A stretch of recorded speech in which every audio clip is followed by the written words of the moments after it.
The British involvement in Malaya commenced when Francis Light via the East India Company took over Penang from the Sultan of Kedah on the 11th of August 1786.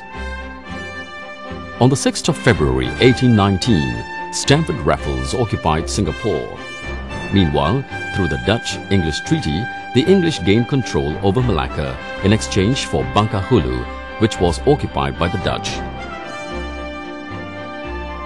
Since the Malay archipelago kingdoms were divided under two influences, namely the English at the north of the Malacca Straits including Malaya, Singapore, Sabah, Sarawak and Brunei, while the Dutch at the south that covered the present Indonesian islands. After successfully gaining control of three provinces in Malaya in 1826, the English set up a central administrative system for the Straits settlements by combining Penang, Singapore and Malacca, in which all three were placed under the administration of a governor who was stationed in Penang. Each state was headed by a resident councillor. The first Straits Settlements governor was Robert Fullerton. Although the Straits Settlements were placed under the Bengala Presidency in 1830, this was later taken over by the London Colonial Land Office on the 1st of April 1867.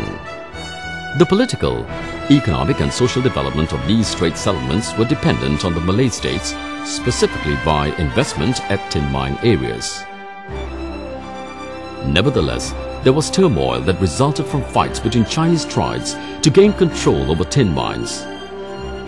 This was further worsened by various power struggles between Malay royal princes, especially in Perak. Such situations unveiled the way for the British to interfere in the dealings of these Malay states. Through the Pangkor Treaty 1874, the British helped to disentangle clashes between the Chinese tribes as well as the power struggles in Perak. J. W. W. Birch was appointed as the first British resident. However, Birch was slain at Pasir Salak on the 2nd of November 1875 due to his arrogance and insolence towards the local Malay customs and traditions. Birch's fatality acted as a catalyst towards strengthening the British power when the Malay fighters were apprehended and executed. Hugh Low later replaced Birch as resident. The British set up the State Council that was made up of the Sultan, resident, Malay officials and several representatives from the Chinese community. Besides Perak, power struggles between the royalty and fights between tribes were also rampant in Negeri Sembilan, Selangor and Pahang. On 21st April 1874, the British signed a treaty with Dato' Kelana Syed Abdul Rahman Ujong and placed Captain W. Tatham in Negeri Sembilan as a vice-resident. In 1883, the British gained control over Rembau, followed by Sri Menanti and the whole of Negeri Sembilan in 1895. The first British resident in Negeri Sembilan was Martin Lester. In the meantime, Sultan Abdul Samad of Selangor was coerced into accepting the British resident J. G. Davidson in December 1874 and Frank Swettenham as the vice-resident in Kuala Langat, while Pahang's Sultan Ahmad had to consent to the presence of J. P. Roger as the British resident in 1888. Towards 1895, the resident system strengthened in the Malay states. On the 1st of July 1895, the British established a centralized administrative center by merging all these states into one federation known as the Federation of the Malay States through the 1896 Federation Treaty.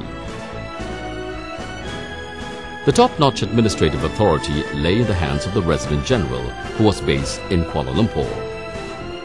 The first Resident General was Frank Swettenham, who was directly accountable to the High Commissioner Charles Mitchell, who was also the Straits Settlements Governor in Singapore.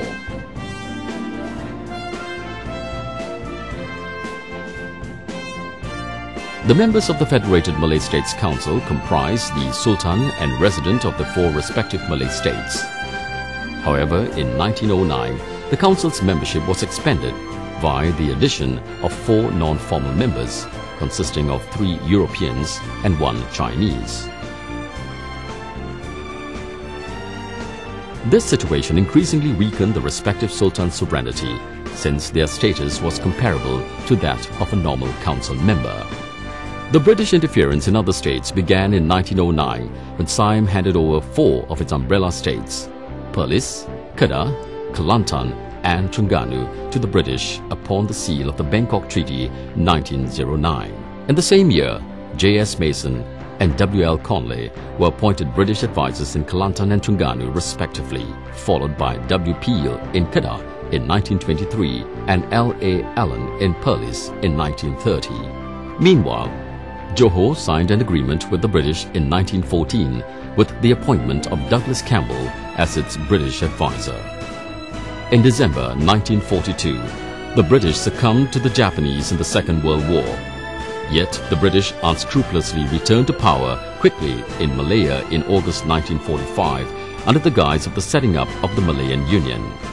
This plan was endorsed by the British Parliament on October 10, 1945 and was officially set up in 1946.